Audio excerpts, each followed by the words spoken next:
아주 먼 날 하늘에서는 당신을 향한 계획이 있었죠. 또 아비들아 너희 자녀를 노엽게 하지 말고 오직 주의 교훈과 훈계로 양육하라. 또 아비들아 너희 자녀를 노엽게 하지 말고 오직 주의 교훈과 훈계로 양육하라. 또 아비들아 너희 자녀를 노엽게 하지 말고 오직 주의 교훈과 훈계로 양육하라. 에베소서 6장 4절 말씀. 아멘. 오늘은 순종의 두 적용이라는 제목으로 말씀을 전하고 은혜를 나누고자 합니다. 순종이라는 것이 있는데 이게 두 가지로 적용할 수 있다는 거예요. 어떻게 적용을 하느냐? 먼저는 가정에서 적용할 수가 있고 다음에는 사회생활에서 적용할 수가 있다라는 거예요. 순종이란 단어는 많이 들어봤지만 도대체 이 순종이라는 게 어떻게 해야 되는 거냐? 뭐 순종은 일방적인 거냐? 아니면은 서로 양쪽에서 주고받는 거냐? 이런 얘기를 좀 해드리려고 해요. 우리가 예전에 살았던 사회는 굉장히 남성 위주의 사회에서 우리가 살고 있었습니다. 그리고 그 신분의 격차가 있던 사회에서 살고 있었어요. 그러니까 사도 바울이 살던 시대에도 종하고 상전이 따로 있었다는 거예요. 그렇죠? 맨날 사람들이 예배하잖아요. 우리 집은 원래부터 양반 집안이었다. 뭐 이런 소리를 합니다. 족보를 한번 캐 보면은 알게 되는 거지요. 그러면은 뭐 어떤 사람은 이제 뭐 노비였던 사람도 있었겠죠. 그렇죠? 이런 생각 한 번도 안 해보셨나요? 네. 우리 조상 이렇게 파고 들어가다 보면 양반이었고 이렇게 파고 들어가면은 중국에서 넘어온 성씨였고 이렇게 파고 들어가면은 노비나 천민이었거나 이럴 수가 있었겠죠. 그렇죠? 예. 근데 이제 중요한 거는 이 순종이라는 것이 이런 계급의 차이나 신분의 차이, 나이의 차이 이런 것을 뛰어넘어서 주님 안에서는 어떻게 적용이 되느냐라는 것이에요. 남성 위주의 사회에서는 여자들은 말을 못 하겠습니다. 그렇죠? 남편이 얘기해도 어디 감히 떠드냐? 암탉이 울면 집안이 망한다. 여자와 북어는 사흘에 한 번씩? 예. 아니 이런 얘기가 막 있었고 이런 얘기를 해도 아무렇지도 않게 느끼게 살던 그런 시대를 살아오신 분들이 우리 어머님들이세요. 우리 어머님의 어머님이었고 그러다 보니까는 내가 말을 하는 것 자체가 쉽지가 않습니다. 그 말을 못하고 살았죠. 그럼 말은 뭐예요? 공격의 도구예요. 내가 억압받고 공격을 당하는 도구예요. 말라 그러면 어디 여자가 확 공격을 당하잖아요. 마음의 상처를 확 입습니다. 그럼 뭘 배웁니까? 아, 말이라는 건 상대방에게 공격하는 거구나. 그래서 말을 못하던 사람들이 말을 하기 시작하면 공손한 말을 합니까? 공격적인 말을 합니까? 공격적인 말을 하는 거예요. 이것 좀 주시면 안 될까요? 이렇게 얘기해야 되는데 주세요. 이렇게 얘기하게 된다 그거예요. 그러니까 내가 누구한테 말할 때 나는 말하는 게 쑥스러운가 아니면 말하는 게 편안한가 한번 돌아보셔야 돼요. 만약에 내가 말하는 게 쑥스럽거나 말하는 퉁명스럽게 툭 나도 모르게 던진다. 그럼 나는 그동안 억압을 많이 받고 살아왔다. 우리 어머니가 억압을 많이 받았고 내가 억압을 많이 받았고 그러니까 내가 억압으로부터 벗어나려면 어떻게 될까요? 말부터 부드러워져야 돼요. 상대방에게 친절하게 얘기할 수 있어야 돼요. 교회에서 대부분 뭐 때문에 싸우세요? 말 때문에 싸워요. 어떤 말 때문에요? 아니 왜 말을 그렇게 해? 그러면 또 상대방이 이렇게 해야죠. 내가 뭐 어쨌다고. 그거 싸우고 10년 동안 교회 안 나오고 이러는 거예요. 그렇죠? 생각해보세요. 왜 싸웠는지. 대부분이 그런 게 문제. 그러니까 뭐 때문에 문제가 됐을까요? 주 안에서 관계를 맺는 것을 몰랐기 때문에 그렇다. 그러면 주 안에서 관계를 맺는 게 뭐냐? 가정에서는 어떻게 관계를 맺어야 되고 사회에서는 어떻게 관계를 맺어야 되는지 오늘 이 말씀 속에 나와 있다 그거예요. 한번 같이 살펴보도록 하겠습니다. 첫째는 가정에서 주 안에서 순종을 해야 된다라는 거예요. 1절의 말씀 한번 읽어볼까요? 시작. 자녀들아 주 안에서 너희 부모에게 순종하라. 이것이 옳으니라. 자, 자녀들이 부모님께 순종을 해야 돼요. 근데 여러분 자녀를 키워보면 자녀가 순종합니까? 안 합니까? 근데 저거 봐요. 아버지가 먼저 나오잖아요. 아버지 이렇게 나와요. 말로 다 표현할 수는 없고 우라통은 터지는데 그렇다고 화를 내봤자 듣지도 않죠? 화를 내보시고 막 짜증을 부려봐도 안 듣죠? 그게 거봐요. 지금 표정이 굉장히 어두워. 새벽부터. 네. 이게 뭐냐면 안 듣는다 그거예요. 근데 자녀들이 어디 안에 있을 때 순종하게 되나요? 부모님께 주 안에 있을 때 순종하게 된다. 어릴 적부터 신앙생활 잘 시켜야 돼요. 말씀대로 살게 해야 돼요. 힘들고 어려워도 교회 나오게 만들어야 돼요. 공부는 잘해도 되고 못해도 되고 그만이에요. 공부 그렇게 잘한다고 다 서울대학교 가는 것도 아니잖아요. 그러니까 공부는 잘해도 그만 못해도 그만인데 신앙생활은 무조건 잘해야 돼요. 그래야지 부모님 말씀을 끝까지 잘 듣는 자녀가 된다고 해요. 순종하는 자녀는 어떻게 만든다고요? 주 안에서 만드는 거예요. 그래서 가정에서도 항상 가정 예배를 드려야 돼요. 부모님의 말씀으로 자녀를 양육할 수 있어야 돼요. 잘못된 생각이 들었을 때는 딱 고쳐줄 수가 있어야 돼요. 그래야지 된다는 거예요. 그래서 주 안에서 순종하는 자녀를 만드는데 이렇게 주 안에서 순종하는 자녀들은 뭘 할 줄 아느냐? 2절에 보니까 같이 읽겠습니다. 시작. 내 아버지와 어머니를 공경하라. 이것이 약속이 있는 첫 계명이니 뭐라고 나와 있습니까? 어머니와 아버지를 공경할 수 있게 돼요. 공경이라는 게 도대체 뭡니까? 공경이라는 것은 내 부모를 잘 존중하는 거예요. 부모님이 초등학교밖에 못 나왔다, 국민학교밖에 못 나왔다 그래도 내가 박사학위를 갖고 있더라도 우리 부모님께 겸손하게 말씀을 들을 수 있는 게 공경이라는 거예요. 사회생활 잘하고 자기네들이 뭐 좀 안다고 부모님이 얘기하면 에이 엄마는 요즘 세상을 몰라서 그래 이러면 공경을 못하는 거예요. 그럼 나는 그 자녀를 주 안에서 키우지 못한 거고 그래서 순종을 안 하는 거예요. 그러니까 교회 나와라 그러면 교회 안 나오고 자꾸 세상으로 뛰쳐나가잖아요. 그게 잘못된 겁니다. 정신을 똑바로 차리셔야 돼요. 우리 애는 다 좋은데 교회만 안 나옵니다. 꽝이에요. 그러면 틀린 거예요. 왜? 교회 안 나오면 영원히 구원받지 못하잖아요. 이 세상에서 사는 동안 100년도 못 되는 시간 살다가 가는데 그것 때문에 하나님 나라에서 영원히 사는 영생을 얻지 못하잖아요. 그래서 망하는 건 우리 교회 영생교는 아닙니다. 그렇다고 또 어디 가서 목사님 영생을 얘기했다고 영생교인가 또 그게 뭐예요? 내가 생각이 자꾸 좁아지니까 그래. 좁아져. 글자 하나 붙들고서 막 사람을 탓하는 거고 마음이 좁아져서 그런 거예요. 그러면 이 자녀는 어떻게 되냐? 3절의 말씀 시작. 이로써 내가 잘되고 땅에서 장수하리라.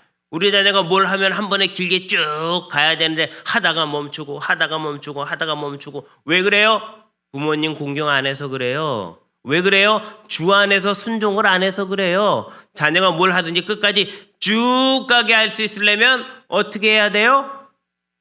공경할 수 있게, 주 안에서 순종할 수 있게 주님의 말씀 안에서 양육을 해야 된다 그겁니다.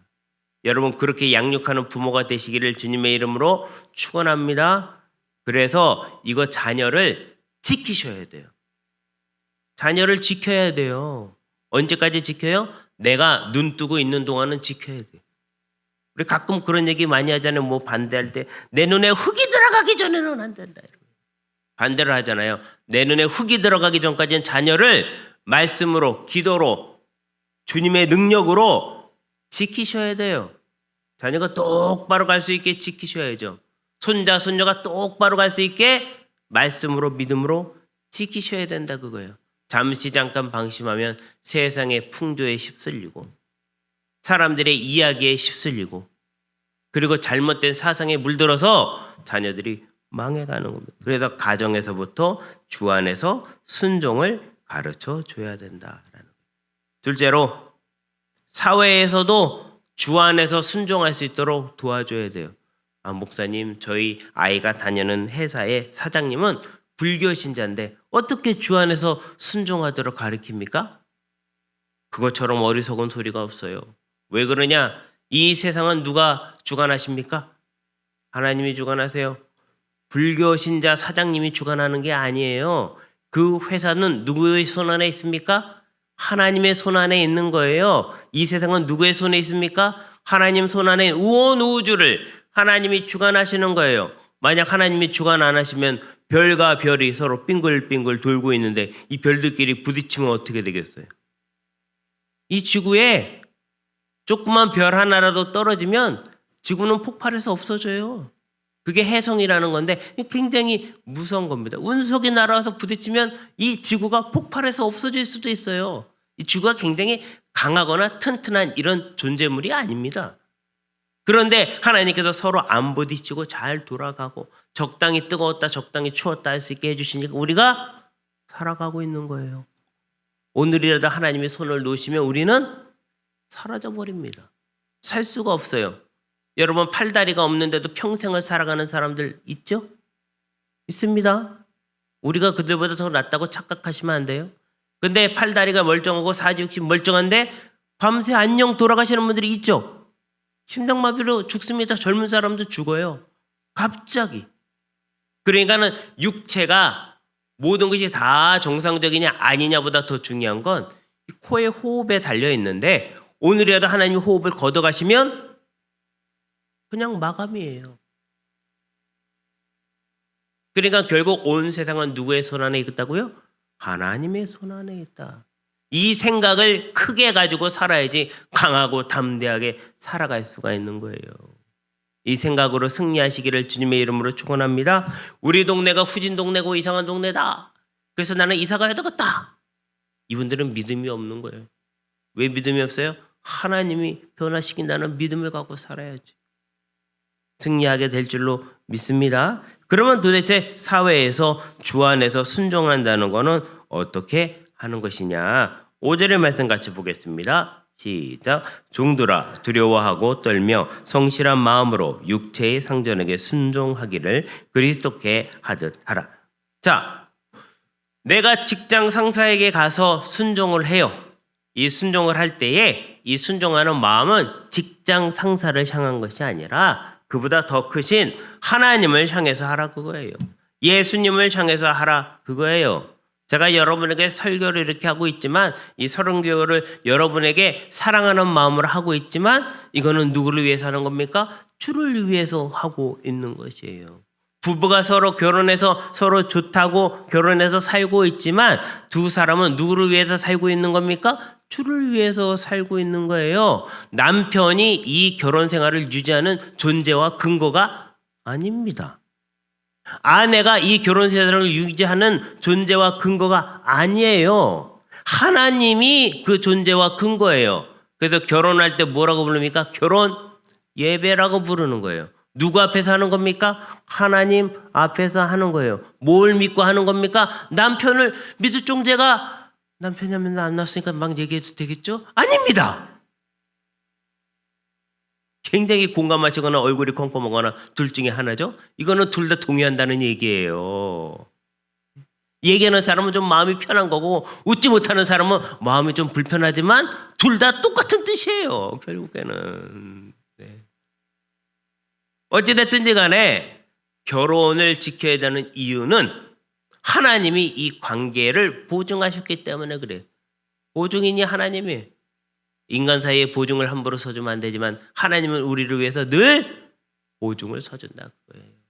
누가 변화시킵니까? 하나님이 변화시킬 줄로 믿습니다.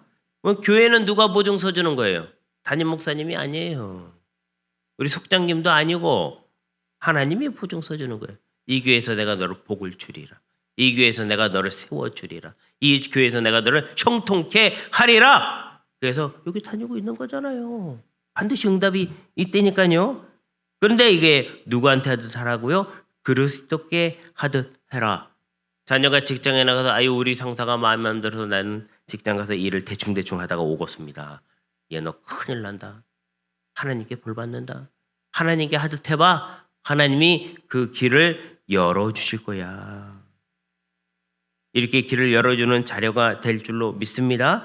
그래서 우리가 흔히 착각하기 쉬운 일 중 6절 같이 읽어볼까요? 6절 시작. 눈가림만 하여 사람을 기쁘게 하는 자처럼 하지 말고 그리스도의 종들처럼 마음으로 하나님의 뜻을 행하고. 이 직장을 향한 하나님의 뜻이 뭘까? 저 직장 상사가 되게 이상한데 그럼에도 불구하고 하나님의 계획은 뭘까? 이런 마음을 가지고 성실하게 눈가림하지 말고 하는 거예요. 제가 예전에 있던 교회에 지역장님이 계셨어요. 이렇게 속회가 있으면 속회를 이게 지역별로 묶잖아요. 지역장님이 계셨는데 이분이 저기 안산에 있는 한양대학교에 가가지고 이 청소하시는 분이셨어요. 근데 이분이 기도 제목이 있었어요. 목사님, 제가 부서로 옮기고 싶습니다. 청소하시는 게 힘드신가요? 그랬더니 청소하는 게 힘든 게 아니라 모든 분들이 다 그렇지는 않겠지만 청소하는 분들이 그 남는 세제, 거기서 사용하는 도구 이런 거를 자꾸 자기들끼리 나눠 갖는다는 거예요. 자기가 생각할 때 이거는 도둑질이라는 거죠. 지금 모든 분들이 다 그렇다고 얘기하는 게 아니에요. 그분의 경험을 제가 얘기를 하는 거예요. 그래서 마음이 너무 불편하기 때문에 그렇기 때문에 제가 좀 부서로 옮겨야 되겠습니다. 근데 이분이 정직원이 아니었어요. 정직원이 아니었어. 그래서 기도를 열심히 했죠. 근데 어느 날 오더니 목사님 너무 잘 됐습니다. 제가 이제 부서로 옮기게 됐습니다. 어디로 옮기게 됐습니까? 그랬더니 그 음식 만드는 식당 쪽으로 옮기게 됐다는 거예요. 어느 날은 왔는데 팔을 이렇게 데워가지고 왔어요. 왜 되셨습니까? 그랬더니 튀김을 하는데 기름이 튀어가지고 팔을 데웠다는 거예요. 그래서 아유 아파서 어떡해요. 그런데 그분 하는 말이 그래도 저는 여기 음식하는 부서가 더 좋습니다. 전에처럼 뭘 사람들이 함부로 막 나눠갖고 빼돌리고 이러지 않으니까 자기 마음이 편하다 그거예요. 그러더니 이분이 전도단을 같이 했는데 이분이 하는 말이 어느 날 그 전도단 물품을 사라고 헌금을 100만 원을 하셨더라고요. 그래서 내가 이야 정말 대단하다. 그러더니 하나님이 감동하셨는지 이분이 정직원이 아니었어요. 근데 정직원이 되게 하시더라고요. 그게 5월 달에 됐어요. 5월 달에. 그런데 학교는 3월 달부터 시작하잖아요. 그러니까는 정직원이 됐으니까 3월 달부터 된 걸로 쳐가지고 월급도 2달치 소급해가지고 주겠다는 거예요. 이분이 어떤 마음을 할 때 이런 복을 받았습니까? 내가 여기 직장이지만 여기서 뭐 그런 거 빼돌리고 다 가져간다 그래도 나 혼자 안 가져간다 그래서 뭐 깨끗한 사람이 되겠습니까? 그럼에도 불구하고 하나님 제가 이 도둑질하는 거 하기 싫어요. 제가 부서로 옮기고 싶어요. 하나님께 기도하고 결단하고 나아갔더니 하나님이 정직원도 되게 해주시고 밀렸던 월급도 다 챙겨가지고 받게 해주시고 역사를 일으키게 해주셨다라는 거예요. 여러분 이런 마음으로 살아가게 되시기를 주님의 이름으로 축원합니다. 에휴 세상에서는 대충 살죠 하나님. 뭐 다 도둑질하고 다 나쁜 짓 하는데 나 한 명 더 한다고 티나지도 않고 우리 사장님 불교 신자예요. 하나님 믿지도 않아요. 이 회사가 하나님의 회사라고 저는 믿지도 않고 그냥 돈이나 벌러 다니는 거예요. 이런 마음으로 살아서는 안 된다. 사회생활도 어디서 해야 돼요? 주 안에서. 뭘 해요? 순종. 그 상사에게 순종하는 게 아니에요. 누구에게 순종하는 겁니까? 하나님께 순종하는 거예요. 이런 마음으로 살아가는 사람이 복을 받는 사람이 된다라는 거예요. 그러면 중요한 건 뭐냐? 그 상전들은 어떻게 해야 되느냐 그거예요. 그 상전들. 내가 만약 직장 상사인 경우도 있잖아요. 그렇죠? 교회도 보면 사장님들이 있죠. 교회도 보면 오너들이 있죠. 그러면 어떤 마음으로 살아야 되냐? 9절 말씀이에요. 9절 말씀. 같이 읽습니다. 시작. 상전들아 너희도 그들에게 이와 같이 하고 위협을 그치라. 이는 그들과 너희의 상전이 하늘에 계시고 그에게는 사람을 외모로 취하는 일이 없는 줄 너희가 알미라. 이 이야기는 뭐냐 하면 상전들이 있으면 그 상전들의 상전은 어디 계시다고요? 하늘에 계시다라는 거예요. 여러분이 기독교 CEO다. 기독교 오너다. 그럼 어떤 마음을 가져야 됩니까? 내 위에는 하나님이 계시는구나. 하나님을 두려워할 줄 알고 사람들을 위협해서는 안 된다라는 거예요. 위협한다는 건 뭐예요? 이랬다 저랬다 하는 거예요. 여러분 이랬다 저랬다 하는 사람이 제일 만나기가 힘들죠? 어떨 때는 기분 좋을 때는 헤헤 거렸다가 기분 나쁘면 팽 하고 그런 사람이 제일 대하기가 어렵잖아요. 그런 사람을 대할 때 우리는 어떻게 합니까? 무시하기 시작합니다. 헤헤거려도 무시하고 팽해도 무시해요. 왜냐하면 헤헤거려도 언제 팽할지 모르잖아요. 팽하다가 언제 또 기분 좋으면 자기 기분 좋으면 헤헤거릴지 모르잖아요. 그럼 이런 사람 우리는 어떻게 해요? 무시하기 시작해요. 그럼 그 사람은 어떻게 될까요? 외로워지는 거죠. 내가 웃어도 같이 안 웃어주고 화를 내도 같이 위로를 안 해주니까 외로워지는 거예요. 그러면 부모는 어떻게 되냐? 부모도 보면 4절에 이렇게 나와 있어요. 샤우팅한 말씀인데 4절 같이 읽어볼게요. 시작. 또 아비들아 너희 자녀를 노엽게 하지 말고 오직 주의 교훈과 훈계로 양육하라. 여기 나와 있는 아비라고 표현했지만 어미라는 말도 이 안에 들어있다고 보셔야 돼요. 자녀를 할 때 노엽게 하지 말라는 거예요. 자녀들이 언제 노여워져요? 대화가 안 될 때 노여워지잖아요. 엄마는 그 말을 못 알아들어 화내잖아요. 대화가 안 될 때 노여워지는 거예요. 대화가 안 되는 이유는 뭐예요? 자녀를 존중하지 않기 때문에 그렇죠. 자녀를 존중하려면 어떻게 돼요? 교훈과 훈계로 양육해야 된다라는 거예요. 교훈이라는 건 뭐예요? 자녀의 인격을 만들어주는 거예요. 인격을 만들어주려면 어떻게 됩니까? 부모가 일관돼야 돼요. 아까 사회생활에서 무시하는 사람이 누구라고 그랬어요? 헤헤거리거나 팽 하는 사람 무시하게 된다고 그랬죠. 부모가 자녀가 왔을 때 똑같이 반응을 해줘야 돼요. 쉽지 않습니다, 그거. 그렇죠? 쉽지 않아요. 아기가 울 때 아기를 항상 웃는 얼굴로 보면 얘가 왜 우나? 기저귀 때문에 그런가? 배가 고픈가? 아니면 안아줘야 되나? 이런 여러 가지 경우가 있잖아요. 경우에 적절하게 자녀에게 대응을 해줘야 되는데 이렇게 살펴보고 기저귀 깨끗한데 왜 울어? 이게 일관되지 않은 부모란 뜻이에요. 자녀가 자기 감정 잘 모를 수 있잖아요. 키울 때 사춘기 때 와가지고 엄마 나 힘들어. 뭐 힘들어? 해달라는 거 다 해줬는데 이게 일관되지 않은 부모예요. 그게 헤헤거리고 팽거리는 사람하고 똑같은 거예요. 그러면 자녀들은 어떻게 돼요? 부모를 무시하기 시작해. 힘든 일이 있어도 엄마 아빠한테 얘기 안 합니다. 얘기해봤자 어차피 이해를 못 해주니까. 혼자 끙끙 앓다가 혼자 괴로워하다가 어떻게 돼요? 이 세상에 나를 이해해줄 사람이 없구나. 이 세상은 살 이유가 없다. 빠이빠이. 자살하는 거예요. 어디서부터 시작돼요? 부모가 적절한 반응을 못 해줬기 때문에. 목사님 다 부모 책임입니까? 그러면 옆집 아줌마 책임인가요? 옆집 아저씨 책임이에요? 우리 집자니까 내가 책임져야죠. 이해가 되십니까? 네. 그 아이는 어릴 때 누구한테 얘기해야 돼요? 엄마 아빠한테 얘기해야죠. 이게 바로 부모가 자녀를 교훈과 훈계로 양육한다는 뜻이에요. 그 자녀의 인격을 잘 형성할 수 있도록. 그래서 잘못된 생각이나 잘못된 마음은 고쳐줘서 살아갈 수 있도록. 그래서 부모가 일관되게 행동한다는 것은 자녀를 잘 키운다는 뜻이에요. 이렇게 하시는 여러분 되시기를 주님의 이름으로 축원합니다.